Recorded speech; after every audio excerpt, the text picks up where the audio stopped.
Hey everyone, welcome back to my channel. Today's video is 5 tips on how to encourage the reluctant reader. So this video is also a part of a collaboration that's hosted by Ingrid from Mommy and Me at Homeschool Chronicles. So I am actually really looking forward to watching all the other videos that are going to be in this collab, because I can always use new tips on how to encourage my kids to have a love of reading. So we have had a couple of kids that haven't just had a natural love of reading, so I've really had to be creative on how to just encourage that love of books. So here are my tips. My first tip is get them books of interest. If they are wanting to read more, one of my daughters is really wanting to read like more American Girl books, or the Princess chapter books, or Palace Pet chapter books, or what have you. I think it's okay to let them kind of get a love of reading in the things that interest them. At first I was trying to focus on so much on good literature that I think it was really discouraging them. And once I let them kind of steer towards those, which I think American Girl books are pretty good, it really kind of helped. And when they are kind of intimidated by books, I was like, I didn't say here's a small book. I would get them the thinner chapter books, and once they read that and had the accomplishment of finishing it, it really just gave them what they needed, the boost that they needed to get a bigger book. So that's one thing that has helped as well. One of my daughters really she still doesn't really like reading, but she really likes jokes. So for Christmas I got her a few joke books. And now these were joke books that were in chapter book form. She read that whole thing in a day. I was like, see, you can read a whole book. And now she was cracking jokes for several weeks to us, but hey, whatever works, right? So I think, starting off with those things is perfectly fine. And then I focus on reading them the good literature as our family read aloud time.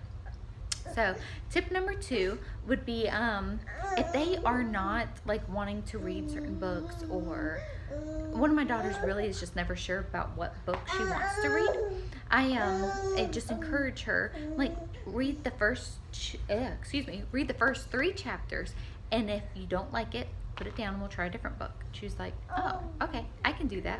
And more often than not, she wants to finish that book because she wants to know what happens. After you're into the first 3 chapters, you're kind of intrigued. What's going to happen? What's going on?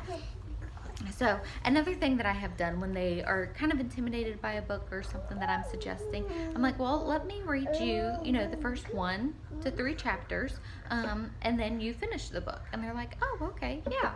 And that really has been really a nice, sweet time for us, one-on-one with a child.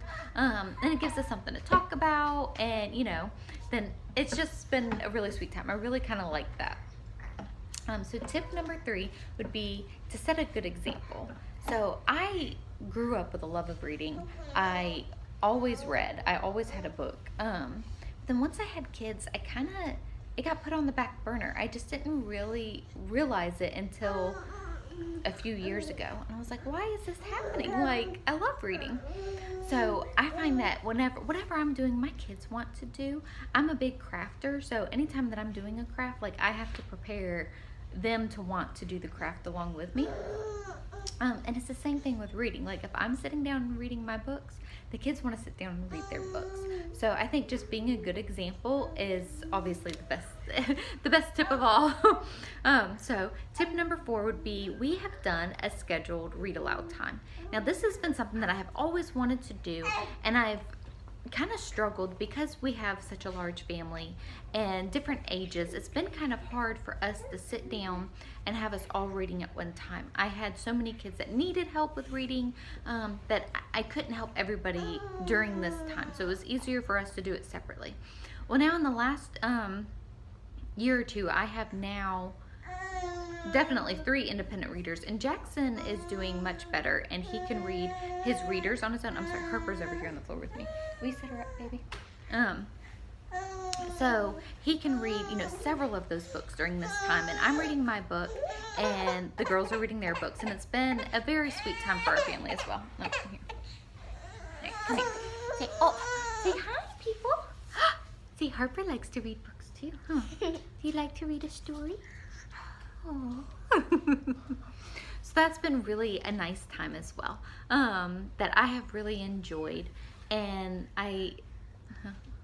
during that time, it usually is when my youngest two are napping, and Miley and Logan, who are 6 and 4, I just allow them to play quietly with some toys, or I leave out books at first. They have to like read through the books, or not read through, they just have to look through picture books and stuff. So that has also been, a wonderful time for us as well. So then my other final tip that I have done is I just leave stacks of books out. This has been amazing to me, and I actually kind of did it by accident. We had went to a book sale, and I just didn't, just set it down over there, please. I just didn't put the books up, and they were just like reading them, and what is this like alfalfa thing she got going on? What's the hair doing? And they like, like, this is really neat. I'm just gonna leave random stacks of books out, and I just like, I don't say anything to anybody. I just leave them out, and after a week or two, I put that stack up, and then I go get some different books and put them out. I also have this bookshelf thing that is just in our living room. It's in front of the fireplace, and I just noticed that they like to pick up books, and they just like seeing those. I've left reference books out, and that has gone over very well. And even my husband will pick those up and start reading, and he's like, oh, I didn't know this. Did you know this? Or, it's just been kind of neat to just leave these books out. So those are my 5 tips. And Harper, can you say hi? Huh? So I hope that some of these helped you. If they did, please leave me a comment below, and maybe give me some tips of some things that you have done that have helped you.